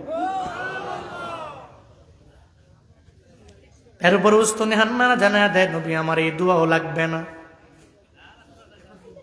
4 নম্বরে নবীর দোয়া করে দেয়, হ্যাঁ উস্তুনে হান্নানা, 4 নম্বরে আমি রবের দরবারে দোয়া করে দিলাম, আল্লাহ পাক যাতে করে তোমার দেহের মধ্যে এত পরিমাণে বরকত বাড়ায়া দেয়। আমি রবের দরবারে আবদার জানাই, আল্লাহ গো, এই উস্তুনে হান্নানার পুরা দেহের মধ্যে এত পরিমাণে তুমি খেজুর দিয়া দিবা, পুরা দুনিয়ার মানুষের আইসা যদি তার থেকে খেজুর নেয়, এরপরেও যাতে করে কোনো কমতি না হয়, নিয়ে যাবে, এরপরে আবার বাড়বে, আবার নিয়ে যাবে, আবার বাড়বে, আবার নিয়ে যাবে, আবার গ্যাপ পূরণ হয়ে যাবে, আবার নিয়ে যাবে, আবার গ্যাপ পূরণ হয়ে যাবে। আল্লাহ গো, যাতে করে তার খেজুরের মধ্যে এত পরিমাণে বরকত হয়ে যায়। এরপরে উস্তুনে হান্নানা বলে, নবী আমার এই দোয়াও বিন্দু মাত্র পরিমাণ প্রয়োজন নাই, আমার এই দোয়াও লাগবে না। 4টা দোয়া নবী করলেন। এরপরে 4টা দোয়ার ব্যাপারে জানায়া দিল, ও পয়গম্বর আমার একটা দোয়াও বিন্দু মাত্র পরিমাণ প্রয়োজন নাই। কারণ নবী গো, এই দুনিয়াতে তো আপনি দুনিয়া থেকে বিদায় নিয়ে চলে যাবেন। আপনার যেদিন মরণ হয়ে যাবে, ওদিনের পর থেকে আর জীবনেও কোনোদিন আমি আপনারে দেখতে পারবো না। দুনিয়া শেষ হয়ে যাবে। আর দুনিয়া ফানিয়া ওয়াল আখিরাতু বাকিয়া, দুনিয়া ধ্বংস হবে, আখিরাত এমন একটা জায়গা, ওই জায়গা বাকি থাকবে, বাকি থাকবে, বাকি থাকবে।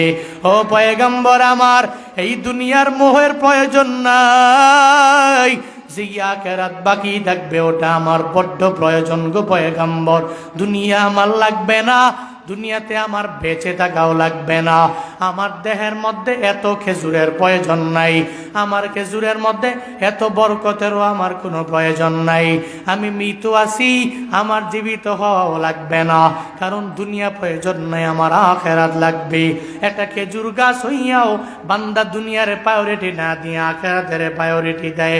অথচ কপাল পোড়া মুসলমানেরা ওয়াজ শোনার জন্য বিভিন্ন মাহফিলে যায়, ফজরেও যায় না, জোহরেও যায় না, আসরেও যায় না, মাগরিবেও যায় না, এশাও যায় না, নামাজও পড়ে না, রমজানের রোজাও রাখে না, নেক আমলের লাইনে অগ্রগামী হয় না। এমন বান্দাও সমাজে আছে না? না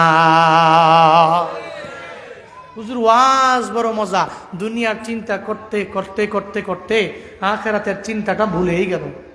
সারাদিন দোকানদারি করে, জোহরের সময়ে সুন্দর করে শাটার লাগায়া বাড়ি যায় খাওয়ার জন্য, মাগার আসরের সময়ে শাটার বন্ধ কইরা একটু নামাজের জন্য মসজিদে যেতে পারে না। এমন বাজারের দোকানদার আছে না নাই? আসেনি? বাজারের সমস্ত দোকানদার নামাজি? বাজারের সব দোকানদার নামাজ পড়ে? দেখবেন কেউ আছে আজান দিতে দেরি, ভাই নামাজে যাবো, দরওয়াজা বন্ধ করে দিয়া শাটার ফালায়া দৌড়ে মসজিদে যায়। আবার এমন কেউ আছে, এরে কাশি দিয়া বাইন্দাও মসজিদে নেওয়া যায় না, ও শাটার বন্ধ করে না। ওর মনের মধ্যে চিন্তা আছে। কি চিন্তা? ওর মনে চিন্তা হইল দুনিয়া লাগবো, কিন্তু আখিরাতের বিন্দু মাত্র পরিমাণ চিন্তা নাই। দুনিয়ার মোহে এমন ভাবে পড়ে গেল যেটা দুনিয়া ফানিয়া ওয়াল আখিরাতু বাকিয়া, দুনিয়াটা ধ্বংস, যে পৃথিবীতে কেউ থাকতে পারবে না। দুনিয়া ধ্বংস, আর আখিরাত এমন এক জায়গা বাকি থাকবে, বাকি থাকবে, বাকি থাকবে। কিন্তু কপাল পোড়া মুসলমান দুনিয়ার মোহে পড়ে আখিরাতের চিন্তাটাকে বাদ দেয়। আছে না নাই? উস্তুনি হান্নানা নবী, আমার দুনিয়া বিলাইনে এই একটা দোয়াও প্রয়োজন নাই। কি লাগবে বলো? কয় আখিরাতে যেই জান্নাতের মালিক আপনি হবেন, ওই জান্নাতের মধ্যে আমি থাকব, আপনার পাশাপাশি থাকব একই জান্নাতে। আমি জান্নাতে ঢুকলে ওখানে খালিদিনা ফিহা আবাদান আবাদা, যেখানে ঢুকলে ওখান থেকে বের হইবারও মন চায় না, আল্লাহ পাক দইরা বেরও করবে না। যেই জান্নাত আবাদান আবাদা, অনন্তকাল থাকব ওই জান্নাতে। যেই জান্নাতে আপনি থাকবেন, আমি আপনারে দেইখা দেইখা আমার পুরো জীবনটারে আমি ধন্য বানায় ফেলবো। দুনিয়াতে তো 70, 80, 100, 200, 1000, 1500, 2000, 3000, 5000 বছর আমি বাঁচতে পারবো। কিয়ামত পর্যন্ত আমি বাঁচবো ঠিকই, কিন্তু এটা তো লিমিট আছে। জান্নাতে ঢুকলে তো লিমিট নাই, ওটা তো আনলিমিটেড। আল্লাহ পাক জান্নাতের ভিতরে ঢুকাইয়া দিবে।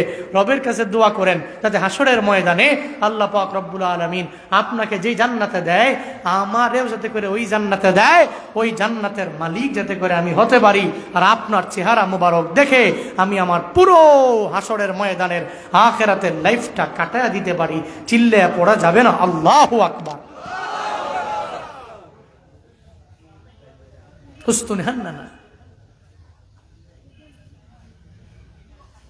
চোখের পানি ফেলায়া বিরহের বেদনায় কাঁদতে পারলে তা বালতিকে নবী ডাকলেন, আয় বালতি আয়, আমার হাতে আয়।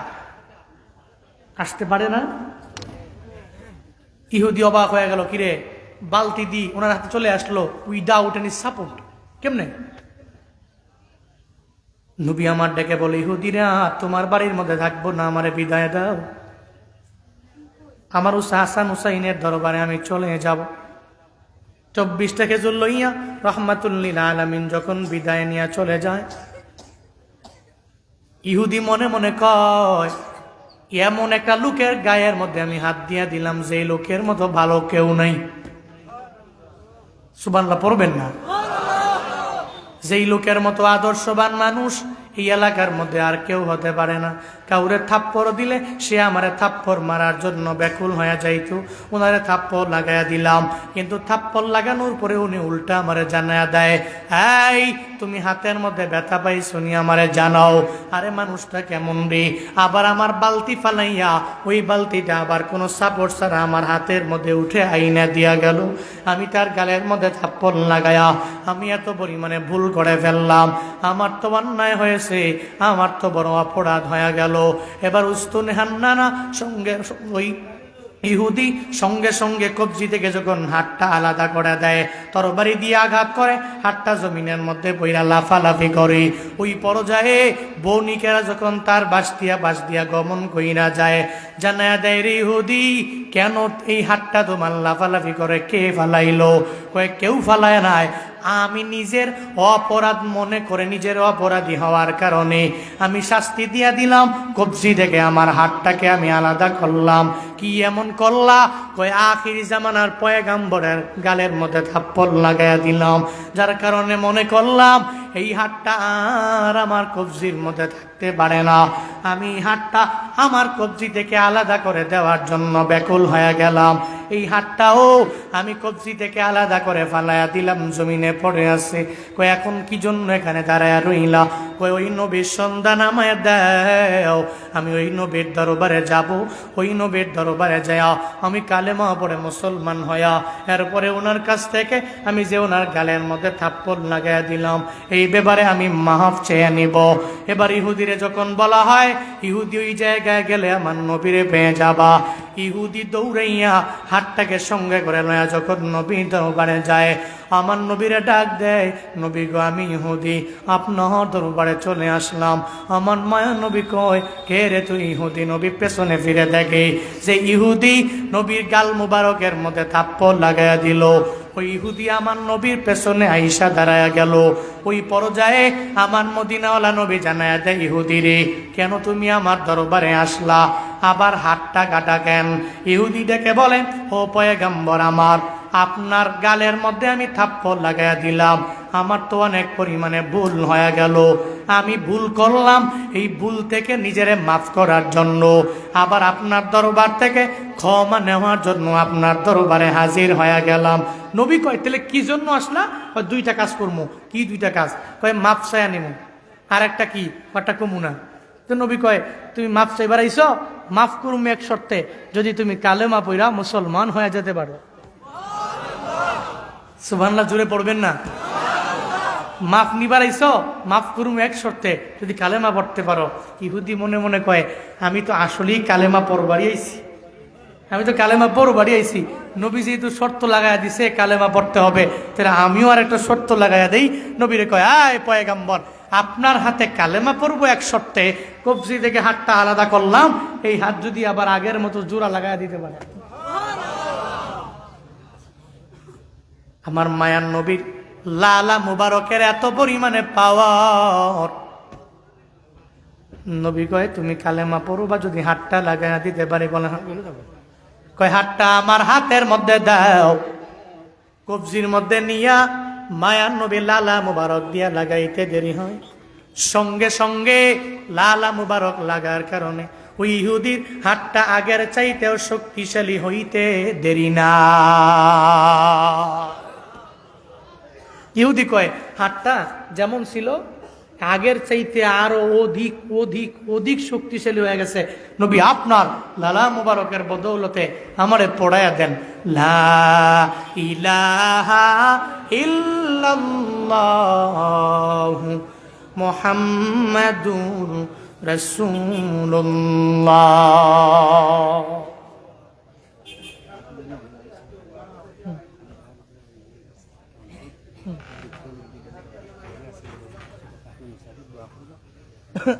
পাঠাই দিবেন। ইহুদি, হ্যাঁ ইহুদি কালেমা পড়ে মুসলমান হয়ে গেল। কেমনে?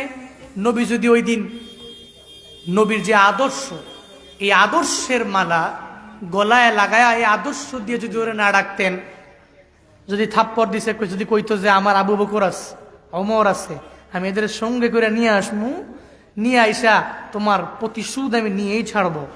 যদি বলতেন তাহলে কশ্চিন কাল ইহুদি নবীর ধর্মে আসতেন না, নবীর কাছেও আসতেন না, নবীর কাছেও ভিড়তেন না। নবী তাকে কালেমা পড়ে মুসলমান বানালেন। সে মুসলমান হলেন কেমনে? তরবারি নয়, যুদ্ধ নয়, নবীর আদর্শের মাধ্যমে। ইন ফিউচারে আমাদের যে লিডাররা এদেশে নেতৃত্ব দিবেন, আপনারাও মনে রাখবেন, চলার পথে নবীর আদর্শের মালা গলায় লাগায়া যদি চলতে পারেন, মনে রাখবেন এই আদর্শের মালা গলায় লাগাতে পারলেই আপনার মরণের পরে কেউ আলহামদুলিল্লাহ পড়বে না, মরণের পরে চোখের পানি ফালায়া ইন্নালিল্লাহ পরে কানবে। চিল্লা কাও ঠিক কিনা? যদি নবীর আদর্শের মালা গলায় লাগায় নেতাগিরি করতারেন, তাহলে নেতৃত্ব দিতে আইসেন, এমন জালেম হয়েন না, মাজলুমদের উপরে বারবার জুলুম করবেন, নির্যাতন করবেন। বিষয়টা এমনই হবে, আপনার মরণের পরে মানুষ একটাও ইন্নালিল্লাহ পড়বে না, খালি আলহামদুলিল্লাহ পড়বে। আল্লাহ আমাদের সবাইকে এমন নেতা দান করেন, যেই নেতা আদর্শবান নেতা হবে, মদিনাওয়ালা নবীর আদর্শের মালা গলায় লাগায়া যেই নেতা অগ্রগামী হবে, এমন লিডার, এমন নেতা আমাদেরকে দেখে মৃত্যুবরণ করার তৌফিক দান করেন। সকলেই পড়ি আমিন। আর জোরে পড়ি আমিন। আর একটু আওয়াজ করে পড়ে না আমিন। আল্লাহ আমাকে আপনি দেখায়েন, আল্লাহ প্রত্যেককে এমন লিডার আপনি দিয়েন, এমন নেতা আপনি দিয়েন, প্রত্যেককে দেখার মতো সৌভাগ্য দিয়েন। আমার দেশ এমন কিছু লিডার, এমন কিছু নেতারা নেতৃত্ব দিবে আমার দেশে, যে সমস্ত নেতারা কোনো অন্যায় করবে না, কোনো অপরাধ করবে না, কোনো জুলুম করবে না, নির্যাতন করবে না। আমাদেরকে কিছু দিলে দেখ, না দিলে নাই, কিচ্ছু করতে পারে নাই, মাগা দুর্নীতি করবে না, জুলুম করবে না, একটা গরিব মানুষের উপরে বারবার তার শেষ জমিটুকু, শেষ সম্বলটুকু কেড়ে নেওয়ার জন্য ট্রাই করবে না। এমন একটা দুর্নীতিমুক্ত সমাজ এবং ওই সমাজের লিডার আমাদেরকে দেখে যাওয়ার মতো তৌফিক আপনি দান করেন। সকলেই পড়িয়া আমিন। আরো জোরে পড়েন আমিন। আজকের এই প্রোগ্রাম ফাতেমা রাদিয়াল্লাহু আনহা মহিলা টাইটেল মাদ্রাসার প্রোগ্রাম। আপনারা অনেকগুলো মানুষ কষ্ট করে দূর দূরান্ত থেকে, অনেকে পাশে গ্রাম থেকে এসেছেন। আমাকে আবদার জানানো হয়েছে একটা ব্যাগ যাবে, ওই ব্যাগে যে যা পারেন, অল্প হইলে অল্প, বেশি হইলে বেশি, ব্যাগ যাবে। একেবারে নিজের অ্যাবিলিটি অনুসারে একটু ব্যাগে যে পারেন দিয়ে দিবেন। ব্যাগটা কই? হ্যাঁ, ব্যাগ আছে, যে ব্যাগ নিয়ে নামতেছে। প্রত্যেকে নিজের পকেটে হাত দিই, যে যা পারি, অল্প হইলে অল্প, ছোট হইলে ছোট। আমি মুসাফির মানুষ, হ্যাঁ মুসাফির মানুষ, বহুদূর থেকে আসছি। কালকেও ছিল কুমিল্লায় বয়ান, আজকে আপনার এখানে করে আরেক জায়গায় যাবো। কালকে প্রোগ্রাম রংপুর, বহুদূর প্রোগ্রাম। মুসাফির হালাতেই আমরা থাকি। রবের কাছে দোয়া করব, আল্লাহ প্রত্যেকের ছোট থেকে ছোট, বড় থেকে বড় প্রত্যেকটা দান আল্লাহ পাক কবুল করেন। সকলেই পড়িয়া আমিন। শুনেন, আমার পরে একজন বিশিষ্ট আলোচক, বাংলাদেশের স্বনামধন্য একজন আলেম দিন,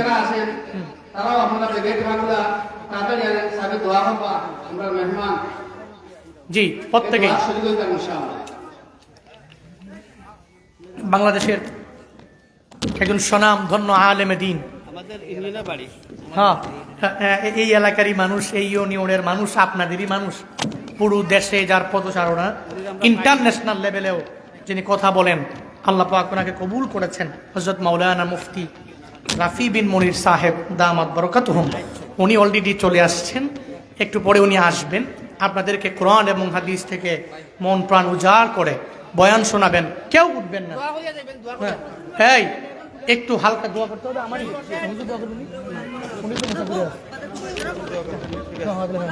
উনি দোয়া করে দিবেন। শোনেন, একজনও উঠেন না, একজন ব্যক্তি উঠবেন না, বসেন। উনি আসলে বয়ান শুই না, এরপরে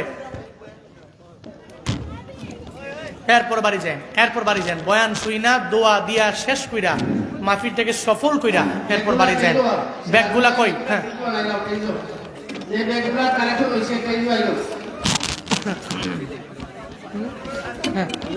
আল্লাহ আমাদের প্রত্যেকের ছোট থেকে ছোট, বড় থেকে বড় প্রত্যেকটা দান আল্লাহ পাক কবুল করেন, মঞ্জুর করেন। সকলেই পড়িয়া আমিন।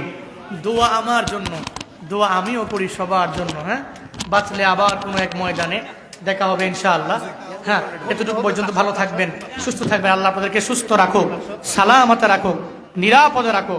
আমি মুসাফির হয়ে দোয়া করি, আমার জন্য খাস দোয়া, আল্লাহ রমজান পর্যন্ত প্রোগ্রাম সিহতে আফিয়তের সাথে আঞ্জাম দেওয়ার তৌফিক দান করেন। আল্লাহ পাক ইলমে আমলে হিলমে নূর দিয়ে ভরপুর করে দেন, বরকত দিয়ে ভরপুর করে দেন। একেবারে খাস দোয়া চেয়ে আমি দুইটা মিশন, 1 নাম্বার চলার পথে কোরআনটাকে ফলো করব, 2 নম্বরে সুন্নত, এই দুইটা জিনিস আঁকড়ে ধরবো। মদিনাওয়ালা নবীর আদর্শের মালা গলার মধ্যে লাগাবো। আমার হাত দিয়ে, আমার জবান দিয়ে জীবনে কোনোদিন কোনো ব্যক্তির আঘাত দিব না, কষ্ট দিব না। রাজি আছি তো ইনশাআল্লাহ? রাজি আছি তো ইনশাআল্লাহ? আমার এই হাত দিয়ে যাতে কেউ আঘাত না পায়, কষ্ট না পায়, এই মিশন নিয়ে চলেন। এই জবান দিয়ে যাতে করে কেউ কষ্ট না পায়। হ্যাঁ, এই জবান দিয়ে যাতে কেউ আঘাত না পায়, কষ্ট না পায়। মনে রাখবেন, নিয়ত করবেন জীবনে কোনোদিন এই হাত দিয়ে, জবান দিয়ে অন্য কোনো মুসলিম ভাইকে কষ্ট দিবেন না। আল্লাহ পাক মুসলিমে কামেল, মুমিনে কামেল বানায়া দেন। সকলেই পড়িয়া আমিন। শুনেন, হযরত রাফি বিন মনির সাহেবের বয়ান শুইনা আখিরি মুনাজাত দিয়ে বাড়ি যাবেন কারা কারা? বলি ইনশাআল্লাহ। একটু হাত তোলেন, হাত তোলেন, হাত তোলেন। আল্লাহ প্রত্যেকের হাতগুলো কবুল করেন, মঞ্জুর করেন। প্রত্যেককে আখিরি মুনাজাত দিয়ে বয়ান শুইনা বাড়ি যাওয়ার তৌফিক দান করেন।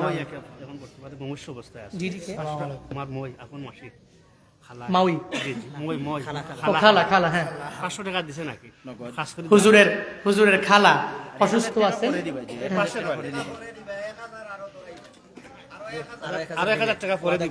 ওয়াদা করেছে আরো 1000 দিবে। মুমূর্ষ অবস্থায় আছেন, নগদ 500 টাকা দিয়েছেন, দোয়া চেয়েছেন, অসুস্থ আছেন।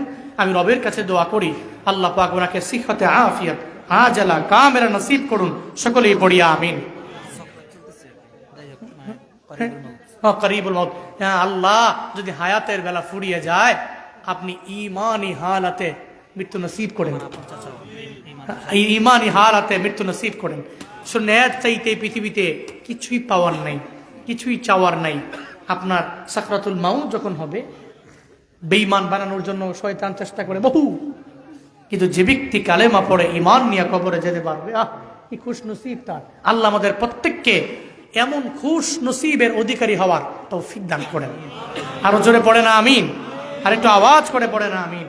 বারাকাল্লাহু লানা ওয়া লাকুম ফিল কুরআনিল আযীম ওয়া নাফা'না ওয়া ইয়্যাকুম বিল আয়াত ওয়াজ যিকরিল হাকীম ওয়াস্তাগফিরুহু ইন্নাহু হুয়াল গফুরুর রহিম। আসসালামু আলাইকুম ওয়া রাহমাতুল্লাহি ওয়া বারাকাতুহু। না না, হুজুর মুনাজাত একসাথে হইব। আলহামদুলিল্লাহ, সুবহান আলহামদুলিল্লাহ। মুআজ্জাজ হাজিরিন কিরাম, এতক্ষণ যাবত গুরুত্বপূর্ণ আলোচনা শুনছিলাম। তারুণ্যের আইডল, আমাদের আজকের মাহফিলের প্রধান আকর্ষণ কারি জুনায়েদ আল হাবিব সাহেবের কাছ থেকে। মুআজ্জাজ হাজিরিন কিরাম, ইতিমধ্যে আমাদের মাদ্রাসায় এসে উপস্থিত হয়েছেন তারুণ্যের অহংকার, বিশিষ্ট ইসলামী চিন্তাবিদ হযরত মাওলানা মুফতি রাফি বিন মনির সাহেব। হুজুরকে আহলে জামিয়ার পক্ষ থেকে আন্তরিক মোবারকবাদ জানাচ্ছি।